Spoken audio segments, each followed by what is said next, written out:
Unsolved Disappearances 01. July 4th, 1999. Independence Day in the small, quiet town of Nucla, Colorado. The sky was bright, reaching a high of 90 degrees. One family, out for a summer swim, made a chilling discovery that would haunt them forever. As they splashed around a secluded swimming hole, something in the water caught their eye. A truck, submerged and resting eerily on the murky bottom. The family quickly called the sheriff's department, who soon confirmed the vehicle belonged to Dale Williams, a local mechanic who had vanished 6 weeks prior. Dale was no drifter. He owned an auto body shop and lived a quiet life with his family. On the day he disappeared, Dale took a phone call from a supposed stranded motorist in the remote desert-like Paradox Valley. The caller claimed his motorcycle had broken down and asked for a tow. Dale agreed to help, stepping out the door of his shop for what would be the last time. That night, his wife's phone calls went unanswered, and Dale's truck was never seen again until that fateful day in July. The truck's position in the water didn't look accidental. The ignition was on. The wheel turned sharply toward the water, as if guided. Rumors flew. Some speculated Dale might have faked his death. Others believed he'd been lured to his end by a sinister caller. Dale's own daughter believes he was murdered, but by whom remains an unanswerable question. One suspect did emerge, a former friend of Dale's who had a dark history with the family. Months before, Dale had helped move this man's ex-wife out of state for her own safety, enraging him. He left torn photos and bullets strewn outside Dale's shop. Though questioned, this man passed a polygraph, and authorities eventually released him. To this day, the valley holds its secrets, and Dale's family is left with nothing but questions. Unsolved Disappearances 02. April 4th, 1991. In the small town of Clinton, Missouri, 22-year-old Angela Hammond makes a final call to her fiancé, Rob Schaefer. They'd planned to meet up that night, and though it was just a quick call from a payphone, it was all it took to thrust Angela into darkness. In the middle of their conversation, Angela mentioned an old green truck circling the block, catching her eye. With a chill creeping up her spine, she described the man who'd stepped out, who oddly used the payphone next to hers before rummaging in his truck. She asked him if he needed the phone, but he just shrugged her off. Their call resumed, until Angela's scream ripped through the receiver. Without a second thought, Rob tore through the streets, racing toward Angela's location. But before he could get there, a green truck sped past him, and he heard Angela's voice screaming his name. Rob threw his car in reverse, trying to chase them, but his car broke down 2 miles in. By the time police arrived, there was no trace of Angela or her captor. They searched every inch of the town, but Angela had vanished, leaving behind only the horror of that final phone call. Unsolved Disappearances 03. May 14th, 2008. College student Brandon Swanson was driving home after celebrating the end of the semester in rural Minnesota. But on a dark, empty road, a wrong turn would lead him into a mystery no one could solve. Around 1:00 a.m., Brandon's car veered into a ditch. He was unhurt, but the car was stuck. After calling friends to no avail, he phoned his parents, asking them to pick him up near the town of Lind. They agreed, staying on the line as they drove. As they arrived, they realized they couldn't see him. Both Brandon and his parents flashed their headlights, but they couldn't spot one another. Brandon told his parents he could see the distant glow of city lights and said he'd walk to meet them. But just as he crossed a field, the call was interrupted by a sharp exclamation, a last cut-off cry of "Osh," followed by chilling silence. They tried calling him back repeatedly, but there was no response. Search teams found Brandon's car 25 miles from where he claimed to be, in Porter, not Lind. His scent trail led toward a river, but it didn't stop there. It veered off down a gravel road before vanishing. Brandon's parents never heard his voice again. To this day, people wonder, what did he see out there in the darkness? Unsolved Disappearances 04. February 19th, 1983. 10-year-old Joanne Peterson was headed home after an evening at the mall with her sister and cousin. But a family squabble would lead her into a horror no one could predict. Locked out as a joke, Joanne, cold and upset, walked back to town alone.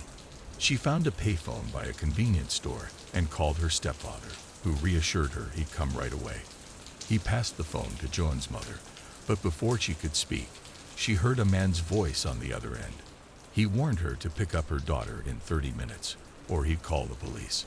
15 minutes later, they arrived, only to find an empty payphone and a trail that ended in silence.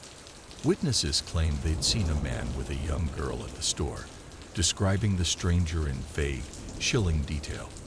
But he was never identified, and no one could confirm seeing Joanne get taken.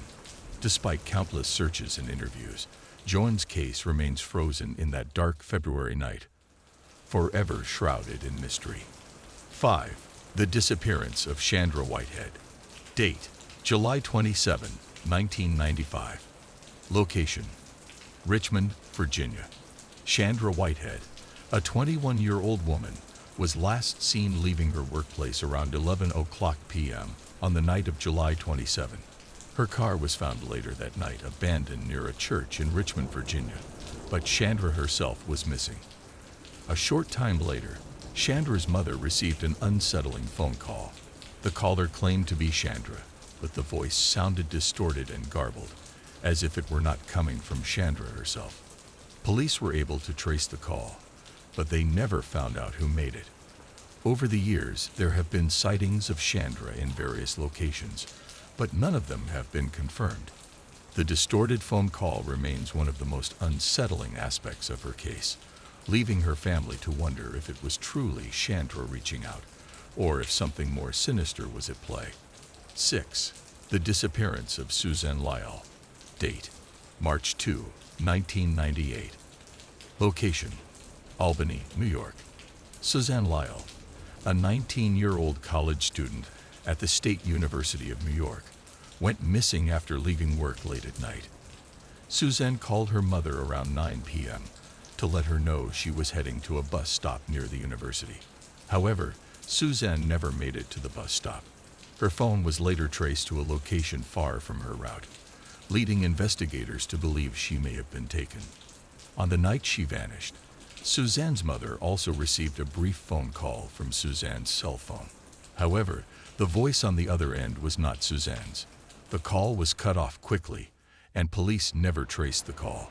Despite extensive searches and a national manhunt, Suzanne's whereabouts are still unknown. Her case remains one of the most haunting disappearances in New York. 7. The disappearance of Tara Lee Calico. Date: September 20, 1988. Location: Belen, New Mexico. Tara Calico, a 19-year-old college student, went missing while riding her bike along a rural road in New Mexico. Her bicycle, Walkman, and a portion of her helmet were found by police days later, but there were no signs of Tara herself. Months later, Tara's mother received a strange phone call from a man who claimed to have information about Tara's whereabouts. But the man spoke cryptically and hung up after only a few seconds. The most unsettling part of this case occurred a year later when a photograph surfaced in a Florida convenience store. The picture depicted a woman resembling Tara, tied up and bruised, though it was never conclusively confirmed to be her. The phone call and the mysterious photograph remain key points of intrigue in Tara's unsolved disappearance. 8. The disappearance of Cindy James. Date: May 25, 1989. Location: Vancouver, Canada. Cindy James, a 36-year-old woman, had been experiencing a series of strange events leading up to her disappearance. She reported multiple instances of being harassed, stalked, and receiving disturbing phone calls over the span of several years. Cindy had contacted police numerous times about the threats, though no suspects were ever identified. On May 25, 1989, Cindy made one final phone call to her mother, telling her she was being followed by a man. Shortly after, she vanished without a trace. Her car was found parked near a nearby alley with a note left inside. Despite a lengthy investigation and the involvement of multiple law enforcement agencies, Cindy was never found. The phone calls and her sudden disappearance have remained a chilling mystery to this day. 9. The disappearance of Heather Teague. Date: August 26, 1995. Location: Newburgh, Indiana. Heather Teague, a 23-year-old woman, was sunbathing on a secluded beach near the Ohio River when she disappeared. Witnesses reported seeing a man approach Heather, but no one knew what happened after that. Heather's belongings were left behind, but there were no signs of struggle. The most terrifying aspect of Heather's case came from the phone call she made shortly before her disappearance. Her boyfriend, who was out of town, received a call from Heather, who sounded alarmed and asked if he could come and pick her up. She mentioned a man was harassing her, and she felt unsafe. Heather never answered another call from her boyfriend. Her body was never found, and the man who allegedly harassed her was never identified. Heather's final call and mysterious disappearance still haunt investigators. 10. The disappearance of Chandra Whitehead. Date: July 27, 1995. Location: Richmond, Virginia. Chandra Whitehead, a 21-year-old woman, was last seen leaving her workplace around 11:00 p.m. on the night of July 27. Her car was found later that night abandoned near a church in Richmond, Virginia, but Chandra herself was missing. A short time later, Chandra's mother received an unsettling phone call. The caller claimed to be Chandra, but the voice sounded distorted and garbled, as if it were not coming from Chandra herself. Police were able to trace the call, but they never found out who made it. Over the years, there have been sightings of Chandra in various locations, but none of them have been confirmed. The distorted phone call remains one of the most unsettling aspects of her case, leaving her family to wonder if it was truly Chandra reaching out, or if something more sinister was at play.